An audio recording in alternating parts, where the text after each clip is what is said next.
घमासान महाभारत आने वाला है सितंबर में। हाँ जी, महाभारत का धारावाहिक दूरदर्शन ने भले ही कोविड में प्रसारित कर दिया होगा, पर बच्चों का असली Mahabharat IIT JEE main, IIT JEE advance, NEET, ये सारे के सारे एग्जाम्स बैक टू बैक दे दनादन आ रहे हैं। कब? एचआरडी मिनिस्ट्री ने जस्ट अनाउंस किया है सितंबर 1 से लेकर 6 तक की रेंज में होगा जेई मेन का सेकेंड राउंड। जेई एडवांस्ड आएगा सितंबर 27 को और नीट आएगा सितंबर 13। मतलब कत्ले आम बैक टू बैक। अगर आप देखें तो this is going to be a great and warm time. जो बच्चे लगातार सोच रहे थे कि एक के बाद एक पोस्टपोन आते रहे, तारीख पे तारीख, तारीख पे तारीख, तारीख पे तारीख मिल रही है, तो नई तारीखें हैं ये। एंड लेट्स होप कि इन तारीखों को हम निभा ले जाएंगे। हम मतलब एचआरडी मिनिस्ट्री निभा ले जाएगी। Let's pray to God. क्यों? क्योंकि इस पोस्टपोनमेंट पे अगर सबसे सबसे सबसे ज्यादा घाटा किसी का हुआ है तो वो हुआ है उस बच्चे का जो टॉपर था, जो अच्छे से तैयारी कर रहा था और जो 100 मीटर रेस में दौड़ रहा था और एकदम से सडनली वो मैराथन में कन्वर्ट हो गई। तो ऑब्वियसली उसको बर्नआउट फील हो रहा होगा, उसको दिक्कत हो रही होगी, लेकिन ये अपनी एनर्जी फिर से बटोरने का और जबरदस्त फाइनल डैश टू सक्सेस देने का टाइम है। वो बच्चे जो थोड़ा स्लोली चल रहे थे और लगातार चलते जा रहे हैं, चलते जा रहे हैं, चलते जा रहे हैं, अब उनके लिए बिल्कुल फाइनल गियरिंग अप का टाइम है। आपने एनर्जी पहले सेव करी थी, अब जो कुछ भी है उठाइए और झोंक दीजिए और जीत लीजिए जहां। Yes, this is the time for ultimate dash to success and don't miss this chance because September is going to change your life forever. Hopefully let that change be in a good direction. उम्मीद है कि आप इस मौके का शानदार फायदा उठाएंगे। और जब मैं बात करता हूं तो लोग सोचते हैं कि यार ये केमिस्ट्री के बारे में तो कुछ बोलें, तो आइए फटाफट फटाफट फटाफट मैं कुछ कॉमन इंपॉर्टेंट टॉपिक्स जो जेई मेन के लिए आपको, सबसे पहले इसमें जेई मेन का एग्जाम है, तो आज जेई मेन में जो आपके मेन काम के मोस्ट क्रूशियल इंपॉर्टेंट टॉपिक्स हैं, जिनसे जेई मेन में ज्यादा क्वेश्चन आने की उम्मीद है, जो इंपॉर्टेंट हो सकते हैं, फटाफट फटाफट फटाफट जिनको आप खुद रिवाइज करना चाहिए, वो मैं आपको एक बार बता देता हूं अपने अनुभव से। सबसे पहले शुरुआत करते हैं फिजिकल केमिस्ट्री से। फिजिकल केमिस्ट्री में क्या पढ़ना चाहिए आपको? आप देखिए जेई मेन में जो टिपिकली लॉ ऑफ इक्विपार्टीशन लगता है, फिजिकल, ऑर्गेनिक, इनऑर्गेनिक, लगभग वन थर्ड आते हैं। 25 क्वेश्चंस में एक्सपेक्टेड है 8 से 9 क्वेश्चन फिजिकल के, 8 से 9 ही ऑर्गेनिक के, 8 से 9 ही ऑर्गेनिक के, इनऑर्गेनिक के। अब इन 8 to 9 क्वेश्चंस ऑफ फिजिकल में क्या आएगा? सबसे क्रूशियल लोग कहते थे थर्मो और इलेक्ट्रो हैं। एडवांस के लिए थर्मो और इलेक्ट्रो बहुत ज्यादा हैं, इसमें कोई शक नहीं। लेकिन अगर आप जेई मेन की बात करेंगे तो वो थर्मो इलेक्ट्रो को भी जस्ट एक एवरेज टॉपिक ही मानते हैं, जैसे बाकी सारे चैप्टर्स हैं। जितने क्वेश्चन वो एड्सॉर्प्शन एंड कोलॉइड्स या आप कह सकते हैं सरफेस केमिस्ट्री से पूछते हैं, जो शायद सबसे छोटा चैप्टर है फिजिकल केमिस्ट्री का, बेचारे उतनी ही तवज्जो देते हैं किसको? महान इलेक्ट्रोकेमिस्ट्री को या महान थर्मोडायनेमिक्स को। लगभग आसपास ही वेटेज लेके चलते हैं। 8 तो क्वेश्चन पूछने हैं, 12 चैप्टर हैं, तो बहुत ज्यादा पूछ भी नहीं सकते, सीधी सी बात है। एक क्वेश्चन थर्मो का, एक इलेक्ट्रो का। लेकिन सबसे ज्यादा लड्डू जो आने वाला है वो आने वाला है solutions, colligative properties of solutions, जो आपको मिस नहीं करना है, सॉलिड स्टेट जो आपको मिस नहीं करना है, एड्सॉर्प्शन एंड कोलॉइड्स से शायद हां, वो डाइसी रहता है, पर काइनेटिक्स का क्वेश्चन श्योर आएगा और वो श्योर आपसे हो भी जाएगा अगर आप ढंग से पढ़कर उसे जाएंगे। एटॉमिक स्ट्रक्चर, मोल कंसेप्ट, इनका क्या होगा? मोल अक्सर हो जाता है गोल, क्योंकि वो किसी और टॉपिक के साथ जोड़ दिया जाता है। पर एटॉमिक स्ट्रक्चर और उसमें से भी जो सबसे फेवरेट पार्ट जेई का है, जो केमिस्ट्री पोर्शन में जेई अक्सर पूछता है, वो last portion, quantum mechanical model of atom, वो जो आपके वेव फंक्शन के ग्राफ्स, नोडल प्लेन्स एटसेट्रा, उनके फॉर्मूला बेस्ड क्वेश्चन पूछ लेता है। और यही नहीं, न्यूक्लियर केमिस्ट्री बहुत छोटा सा टॉपिक है, कहने को 45 मिनट में बहुत अच्छे से किया जा सकता है। अक्सर डिस्प्रोपोर्शनेटली हाई वेटेज होती है उसकी, और जेई ने टेंडेंसी दिखाई है कि अक्सर उससे क्वेश्चन पूछता है, तो ये आपको बिल्कुल भी नहीं छोड़ना है। अच्छा, और कुछ बच गया है? हाँ, महान विशाल चैप्टर इक्विलिब्रियम का, केमिकल है, आयनिक है। इसमें जेई को अक्सर ली शतलियस प्रिंसिपल बहुत पसंद आ जाता है। अच्छा, और इसके अलावा वो डिग्री ऑफ डिसोसिएशन अल्फा की बात कर लेते हैं। एम एवरेज वगैरह के complex question mostly chemical equilibrium से नहीं आते। हेटेरोजेनस के क्वेश्चन बहुत अच्छे पूछे जा सकते हैं, पूछे जाते नहीं हैं इतने, तो अच्छा है अपने शांति एक गोली मारो उसको और चुपचाप आ जाओ आयनिक पर। आयनिक से बच्चे बहुत डरते हैं, उनको लगता है कि अरे बाबा आयनिक आखिर बहुत बड़ा चैप्टर है, और बफर्स और डफर्स राइम भी करते हैं, तो उनको एकदम से टेंशन हो जाती है। लेकिन आप सॉल्ट हाइड्रोलिसिस देखें, एलिमेंट्री सस्ते सस्ते फॉर्मूले, शुरुआत के आप बहुत डीप में जाए ही नहीं, तब भी आप देखेंगे अगर आपको कॉम्प्लेक्सेशन के केएफ की डेफिनेशन ढंग से आती है, अगर आपको बफर सॉल्यूशन की बेसिक डेफिनेशन, हेंडरसन की इक्वेशन सिंपल एक केस ढंग से आता है, कॉन्जुगेट एसिड कॉन्जुगेट बेस का पेयर पता है, केएसपी और सॉल्युबिलिटी प्रोडक्ट के एलिमेंट्री क्वेश्चंस आते हैं, लोग फंसते कहाँ हैं? जब वो बहुत डीप में चले जाते हैं। और आयनिक में तो आप सागर में कितने भी गहरे मारियाना ट्रेंच में भी जा सकते हैं, तो वहां पर आपको थोड़ा सा फंसने की समस्या आती है। लेकिन अगर आप यहां पर देख लेते हैं किसको, अगर सही टाइम पर कैप्चर कर लेते हैं, सुपरफिशियली भी आयनिक को अगर आप पकड़ लें, आपको बहुत ज्यादा त्रास नहीं होगा। और सच तो यह है, आयनिक के क्वेश्चन अगर आएंगे हो जाएंगे आपसे, कोई इतना मुश्किल नहीं है। आप उसके अनाप शनाप जो गंदगी है उसको हटाकर सिंपल लेवल पर आयनिक को एक बार कर डालिए। तो ये तो एक लार्ज ओवरव्यू था किसका, आपके पास फिजिकल केमिस्ट्री का। थर्मो बड़ा चैप्टर है। थर्मो में एडवाइस क्या है, सच तो ये अगर आप सेकंड और थर्ड लॉ भी ढंग से कर लेते हैं तो भी अच्छी प्रोबेबिलिटी है, क्योंकि इससे आसान क्वेश्चन आता है। अगर आता है तो हो ही जाता है। समझने की कोशिश बहुत ज्यादा इनको मत कीजिए। अब आप कहेंगे कैसे टीचर कैसी बातें कर रहे हो, तुम समझने की कोशिश मत कीजिए। जब मैं आपको 2 साल पढ़ा रहा हूं चैन से, तब मैं टीचर हूं, तब मैं एक एक चीज विस्तार से कंसेप्चुअली आपको बताऊंगा। लेकिन एग्जाम के 1 महीना पहले मुझे पता है आप केमिस्ट्री के प्यार के लिए मेरी बात नहीं सुन रहे हैं, आप अपने कॉम्पिटिटिव एग्जाम में, आईआईटी में, नीट में, एडवांस में रैंक के लिए मेरी बात सुन रहे हैं। रैंक कब आएगी, जब आप रायता फैलाना बंद कर दें। कोई बहुत टफ टिपिकल चैलेंजिंग चैप्टर है, गोली मार दीजिए उसको उतना कर लीजिए जिसमें आपको वहां पर मार्क्स आ जाए, आपकी रैंक सुधर जाए। सेकेंड और थर्ड लॉ बुद्धि बेच कर ही पढ़े जाते हैं। अगर आप वास्तव में विचार करेंगे, लॉजिकली सोचेंगे, तो जिस लेवल पर आप उसे पढ़ते हैं वो बहुत एलिमेंट्री लेवल है। उसमें इतने घोटाले, इतने अप्रोक्सीमेशन होते हैं कि आप त्राही कर उठेंगे। आप चुपचाप फॉर्मूले देखिए, मोटा मोटा बिल्कुल सुपरफिशियली जो जेई ने क्वेश्चन पूछे हैं सिर्फ उसके लायक थ्योरी करिए, उन क्वेश्चंस को सॉल्व करिए। मुश्किल से 2 घंटे का काम है। आप फील व्हील के चक्कर में अब मत पढ़िए। पूरे 2 साल पढ़ेंगे आपने सारी तमन्नाएं पूरी कर लीजिए, लेकिन ये तमन्नाएं पूरी करने का टाइम नहीं है। आप तो एक्सटेंशन पर चल रहे हैं, खत्म करिए काम, इसको नहीं छोड़ना है आपको। तो फिजिकल की तो ये माया थी। अब आते हैं ऑर्गेनिक पर। ऑर्गेनिक में आप क्या करेंगे? ऑर्गेनिक में कुछ रिएक्शंस जे को बहुत पसंद हैं। हॉफमैन्स ब्रोमामाइड बहुत पसंद है, हेलोफॉर्म बहुत पसंद है, डीकार्बोक्सिलेशन रिएक्शन है, या अगर आप एल्डोल या कैनिजारो को देखेंगे ये बहुत पसंद है।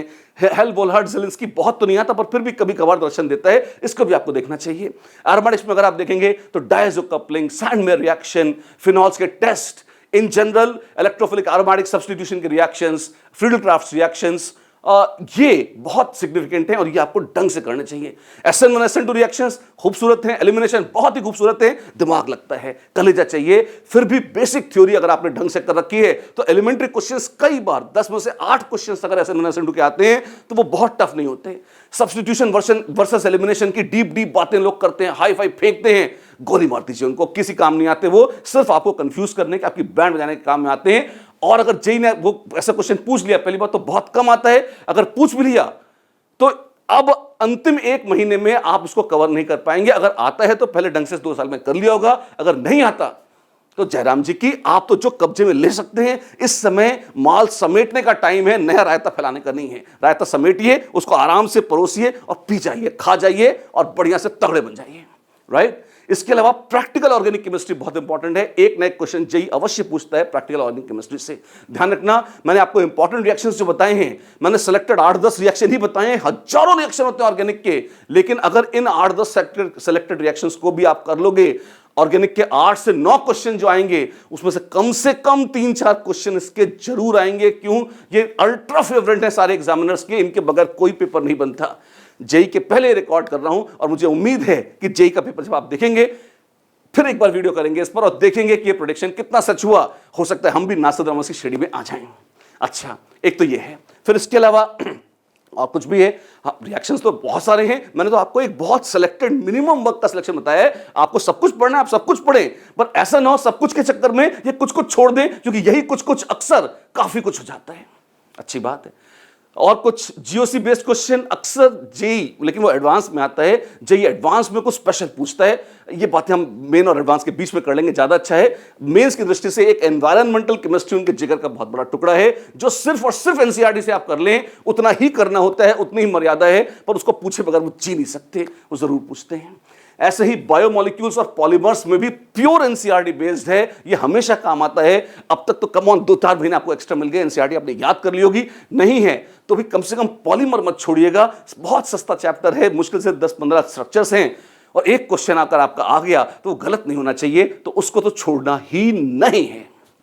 इनऑर्गेनिक सबसे खतरनाक, सबसे ग्लैमरस, सबसे शानदार। इसमें बॉन्डिंग और कोऑर्डिनेशन, बॉन्डिंग में भी इंपॉर्टेंट क्या है, बॉन्डिंग बहुत बड़ा चैप्टर है। तो बॉन्डिंग में काम का है आपको लुईस रॉस स्ट्रक्चर बनाने, कॉन्ट्रीब्यूटिंग स्ट्रक्चर बनाना आना चाहिए, वो तो कंसेप्चुअल है। इसके अलावा आपको क्या आना चाहिए? इसके अलावा आपको चाहिएगा हाँ, आपको मल्टी सेंटर्ड स्पीशीज, जो थोड़ी बड़ी स्पीशीज है, जैसे पायरोसल्फेट, P4O10, इनके लुईस डॉट स्ट्रक्चर्स बनाने आने चाहिए। बाकी लोग बैक बॉन्डिंग की बात करते हैं, 3 सेंटर 2 इलेक्ट्रॉन बॉन्ड की बात करते हैं, ये सुंदर है, पर इतने ज्यादा जेई में आते नहीं है। आपको आते हैं, बहुत अच्छी बात है, अंतिम समय पे इनको लेकर चिंता मत कीजिएगा। हाइड्रोजन बॉन्डिंग कुछ हद तक काम आती है, स्पेशली ऑर्गेनिक और बाकी जगह एप्लीकेशन में ज्यादा काम आती है। डायरेक्ट क्वेश्चन हाइड्रोजन बॉन्डिंग का आता है, नॉट नेसेसरी, लेकिन हाँ, इनऑर्गेनिक एसिड्स और बेसिस की स्ट्रेंथ जेई को बहुत पसंद है। बहुत आसान सा चैप्टर है, अक्सर लोग या सेक्शन है, अक्सर लोग छोड़ देते हैं, पर ये अगर आपको आएगा तो आपको फायदा जरूर होगा। एमओ थ्योरी बहुत क्रूशियल है, मॉलिक्यूलर ऑर्बिटल थ्योरी तो आपको छोड़नी ही नहीं है, छोटी सी थ्योरी है, और जेई मेन में एक नहीं दो क्वेश्चन सिर्फ एमओ थ्योरी के भी आ गए हैं। क्यों? पसंद है उनको तो पूछ लेते हैं, खुदा मेहरबान गधा पहलवान, तो आपको ये करना है। सबसे भयानक कौन सा माना जाता है? सबसे भयानक है एसपीडी ब्लॉक और क्वालिटेटिव। अब इनमें क्या करना है? एस ब्लॉक में फटाफट रिएक्शन बोलता हूं आपको जो आने चाहिए। कौन से? एक, आपको reaction of alkali metals with liquid ammonia, दूसरे reaction of alkali metals and alkaline earth metals with air. ये दो रिएक्शन प्रॉपर आने चाहिए। फिर इनके जो पेरोक्साइड सुपर ऑक्साइड बनते हैं, उनको पानी में घोलने का, उनकी रेडॉक्स प्रॉपर्टीज ये आपको आनी चाहिए। NaOH की बेस के तौर पर एम्फोट्रिक नेचर वाले चीजों के साथ जो प्रॉपर्टीज होती हैं, जो रिएक्शंस होते हैं, ये बहुत क्रूशियल है। ध्यान रखना, एस ब्लॉक में कम से कम 100-150 रिएक्शन है। अगर आप किसी छोटी किताब से पढ़ेंगे और अगर कोई लंबी चौड़ी किताब है तो आराम से 700-800 रिएक्शन भी आपको मिल जाएंगे। मैंने आपको सिलेक्टेड 4-5 प्रॉपर्टीज बताई हैं, इतना कर लीजिए। बहुत बढ़िया प्रोबेबिलिटी है कि उसमें से कुछ ना कुछ जेई में अगर आया तो शायद इसी में से होगा। It is just a well informed intelligent guess based on the experience. हो सकता है कुछ भी ना आए, लेकिन अगर ईश्वर की कृपा रही तो मां सरस्वती ने कुछ मदद कर दी तो हो सकता है आपकी भी मदद इसी बहाने से हो जाए। बोरॉन फैमिली में बोरॉन का बहुत दबदबा है, बोरॉन का सब कुछ इंपॉर्टेंट है। बोरॉन और नाइट्रोजन ये दो हैं जो ब्रिज भूमि हैं, इनका कण कण पवित्र है, एक एक रिएक्शन इनका काम का है, और बोरॉन बहुत शॉर्ट है। डाइबोरेन की बात होती है, बोरैक्स की बात होती है, बोरिक एसिड और B2O3 की बात होती है। बहुत मजे से शॉर्ट में इसको कवर किया जा सकता है, कुछ भी हाई फाई इसमें नहीं है, और ये आपको छोड़ना नहीं चाहिए, ये तो आपको जरूर करना चाहिए। एल्यूमिनियम में एक ही चीज काम की है और वो है एल्यूमिनियम का एम्फोट्रिक नेचर। पड़ोस में कार्बन फैमिली है, कार्बन की फैमिली वैसे ही काली कलूटी है। आप देखेंगे इसमें कार्बन मोनोऑक्साइड थोड़ी बहुत काम की है। बहुत सिंपल से रिएक्शन की CO2 turns lime water milky and colourless. और इतना तो मत गिरो, इतना तो आता होगा, ये बिलीव ये आता है जेई में, या तो नहीं आता पूछते हैं, लेकिन कम से कम अगर कोई गड़बड़ है तो इतना याद जरूर कर लेना, कौन जाने आ जाए। हाँ, सिलिकॉन में सिलिकेट्स और सिलिकेट्स से भी बहुत ज्यादा सिलिकॉन्स जेई को पसंद है। शॉर्ट नोट एक आपने लिखा होगा, कहीं पढ़ा होगा, सिलिकॉन्स आपको ढंग से करने हैं। टिन और लेड, PbO2 की ऑक्सीडाइजिंग प्रॉपर्टी, SnCl2 की रिड्यूसिंग प्रॉपर्टीज ये काम आती है, ये आप कर लें। थैलियम, लेड और बिस्मथ इनर्ट पेयर इफेक्ट कैसे दिखाते हैं, उसके रिएक्शंस कैसे होते हैं, ये काम के हैं। नाइट्रोजन फैमिली में मैंने कहा सब कुछ इंपॉर्टेंट है, स्पेशली कैल्शियम फॉस्फाइड का फॉस्फीन फॉर्मेशन, फास्फोरस का बेस के साथ डिस्प्रपोर्शनेशन रिएक्शन, ये जेई को बहुत पसंद है। अमोनिया की फॉर्मेशन में जेई ने रिएक्शन सिंपल है तो कैटलिस्ट पूछा हुआ है, पहले आपको आना चाहिए। हाइड्रोजन की प्रिपरेशन, हाइड्रोजन के रिएक्शन, अमोनियम डाइक्रोमेट का thermal decomposition, NaNO3, ammonium nitrate, और अमोनियम नाइट्राइट का हीट करने पर जो रिएक्शन होता है वो मैं रैंडमली आपको नहीं बता रहा, ये बहुत अच्छे लंबे अनुभव से डिराइव करे हुए रिएक्शन है या देखे हुए रिएक्शन है। सिलेक्टेड उन हजारों रिएक्शन को छोड़कर मैंने आपको सिलेक्टेड 8, 10, 15 रिएक्शन बता दिए हैं। तो अब तक तो पेपर सेट हो गया होगा, कोई षड्यंत्र करके इनको हटाएगा तो है नहीं, तो इसलिए ये तो आप करके ही जाइए, ये तो छोड़ने ही नहीं है। इसके अलावा साइनामाइड प्रोसेस बहुत काम की है, कुछ लोग एस ब्लॉक में गिनते हैं, कुछ लोग इसको नाइट्रोजन फैमिली में कहीं भी करें, साइनामाइड प्रोसेस आपको बिल्कुल नहीं छोड़नी है। और कुछ है इसमें, हाँ, इसमें आर्सेनिक का एक वो सिल्वर मिरर टेस्ट आता है जिसमें आर्सीन बनती है, एंटीमनी के स्टीबिन से भी सिल्वर मिरर टेस्ट आता है, मार्स टेस्ट बोलते हैं, वो भी एक बार देख लीजिएगा। बहुत इंपॉर्टेंट तो नहीं है लेकिन फिर भी काम का है। पड़ोस में आइए, ऑक्सीजन वाले केस में ऑक्सीजन के खानदान में क्या होगा, हाइपो सबसे काम का है। क्या क्या? हाइपो, सोडियम थायोसल्फेट डॉट 5 पानी, ये काम का है, इसके रिएक्शंस काम के हैं, स्पेशली आयोडीन के साथ। इसके अलावा कुछ और है, सल्फर डाइऑक्साइड की रिड्यूसिंग प्रॉपर्टीज काम की हैं, और काम का है कंसंट्रेटेड सल्फ्यूरिक एसिड, ठीक उसी तरह से जैसे नाइट्रोजन फैमिली में काम का है कंसंट्रेटेड नाइट्रिक एसिड। अच्छा, पड़ोस में आइए और हैलोजेंस। हैलोजेंस बहुत ही इज्जतदार चैप्टर है। सबसे इंपॉर्टेंट रिएक्शन है इसमें हैलोजन का disproportionation reaction. Chlorine bromine iodine को बेस में डालो, डिस्प्रपोर्शनेट होते हैं। और जेई इसको पूछते पूछते ही पागल हो जाता है, कभी जेई ने इसको छोड़ा ही नहीं। आपको तो करनी चाहिए ढंग से। इसके अलावा कुछ और काम का है, स्यूडो हैलाइड्स एक बार देख लीजिए, बहुत तो नहीं आते लेकिन हाँ इस कॉपर आयंस के साथ इसके रिएक्शन काफी ठीक ठाक काम में आते हैं। हैलाइड्स और स्यूडो हैलाइड्स दोनों के। ये preparation of chlorine bromine iodine काम की है, ये आपको देखना चाहिए। और ClO2 के दर्शन एक बार कर लीजिएगा। और बहुत लंबी चौड़ी लिस्ट है इसके ऑक्साइड्स की, सब कूड़िए, किसी काम के नहीं है। टाइम बहुत फालतू हो तो करिए, इनफैक्ट तभी मत करिए। लास्ट है नोबल गैसें। नोबल गैसों में बड़ा ग्लैमर है, कुल जमा रिएक्शन 4 ही हैं उनमें, और वो चारों रिएक्शन कर्म के हैं, उनको तो छोड़ना ही नहीं, आप कर लीजिएगा, कोई बहुत बड़ी बात नहीं है। लास्ट में डी ब्लॉक आता है और मेटलर्जी आती है और क्वालिटेटिव आते हैं। हे भगवान, इनमें क्या होगा? मेटलर्जी पूरी काम की है, इसमें कुछ भी छोड़ा नहीं जा सकता और इसके क्वेश्चन आते ही आते हैं, तो ये तो आपको करनी ही होगी। डी ब्लॉक में है बहुत लंबा चैप्टर, लेकिन मैं आपको शॉर्ट में फटाफट बता रहा हूं। कुछ प्रिपरेशंस हैं, KMNO4, K2Cr2O7, सिल्वर नाइट्रेट, ये तो, और कॉपर सल्फेट, ये आपको करनी है। कॉपर सल्फेट का KI से reaction most important, potassium cyanide से रिएक्शन मोस्ट इंपॉर्टेंट, ये आपको करना है। और जिंक की एम्फोट्रिक नेचर, क्रोमियम +3 की एम्फोट्रिक नेचर, और क्रोमियम का वो पूरी साइकिल जिसमें क्रोमियम को आप बेस में डालते हैं, फिर वो कॉम्प्लेक्स बना लेता है, फिर उसको आप H2O2 डालते हैं तो क्रोमेट बन जाता है, फिर एसिड डालते हैं तो डाइक्रोमेट बन जाता है। ये 3-4 सीक्वेंस ऑफ रिएक्शंस हैं, ये काम के हैं। बस इतना सा मैंने आपको 8-10 हज़ार इनऑर्गेनिक रिएक्शंस में से चुने हुए लगभग 20-25 बताए हैं। और आपके जो 8-9 क्वेश्चन आएंगे इनऑर्गेनिक के नाम पर, अगर आपने ये 25-30 रिएक्शन भी कर ली है तो यार 2-4 तो बहुत अच्छा है। एक भी आ गया तो हाँ, तो बहुत ही अच्छा है। देखते हैं कितने आते हैं, आप कमेंट बॉक्स में लिखिएगा। अगर जब जेई हो जाए उसको देने के बाद आए, हाँ, अगर ना आए तो मुझे गालियां मत दीजिएगा, लेकिन ईश्वर ने कभी इतने बुरे दिन दिखाए नहीं, मुझे उम्मीद है कुछ ना कुछ तो जरूर आएगा। क्वालिटेटिव क्या करेंगे? क्वालिटेटिव अगर आपने बहुत शानदार करी है तो बहुत अच्छा है, उसे रिवाइज कर लें, और नहीं करी है तो अब हाथ जोड़ लें, छोड़ दें। क्यों?